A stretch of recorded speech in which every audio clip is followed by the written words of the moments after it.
请进。哦，谢谢你。你好。好。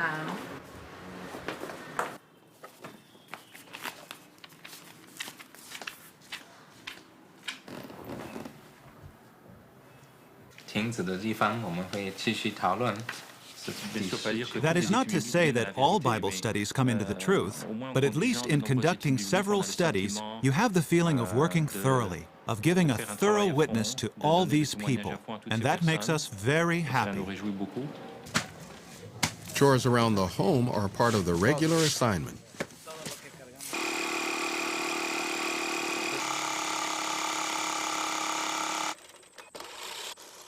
Missionary life has got it all. You feel that you're using your life to the full in Jehovah's service. You learn so much living the way we do.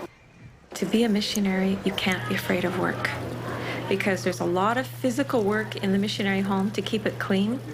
And also there's lots of work in the congregation helping brothers and sisters, and especially in the field.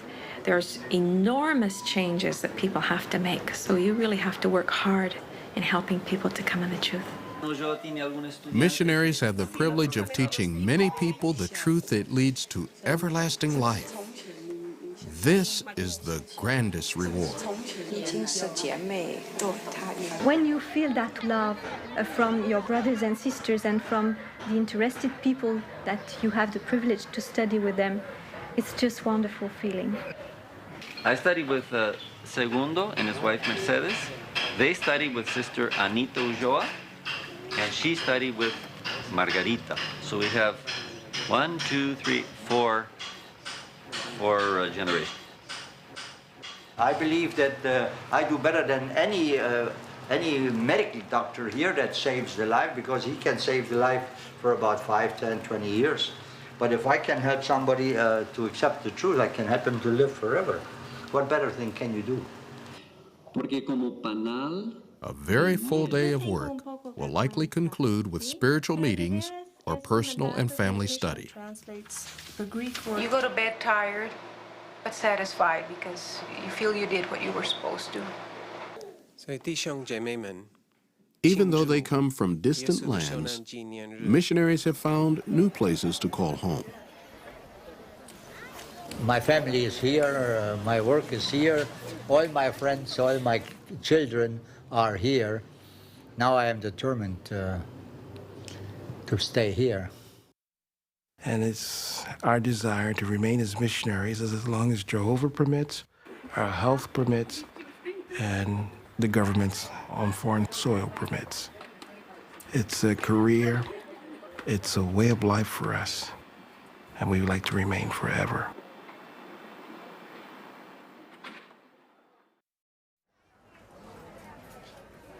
What has been the accomplishment of thousands of missionaries planting seeds of kingdom truth around the world? Consider just two examples. First, Japan.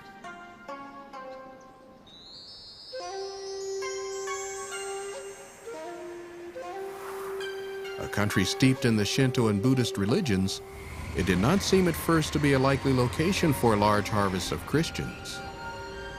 In fact, prior to the arrival of missionaries in 1949, the good news of God's kingdom was almost unknown.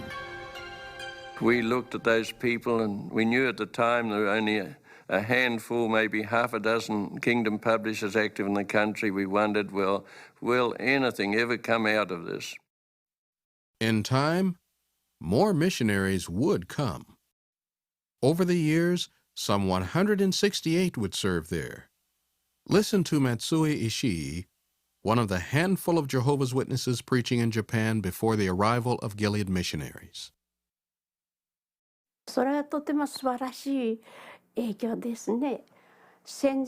Their influence was truly marvelous.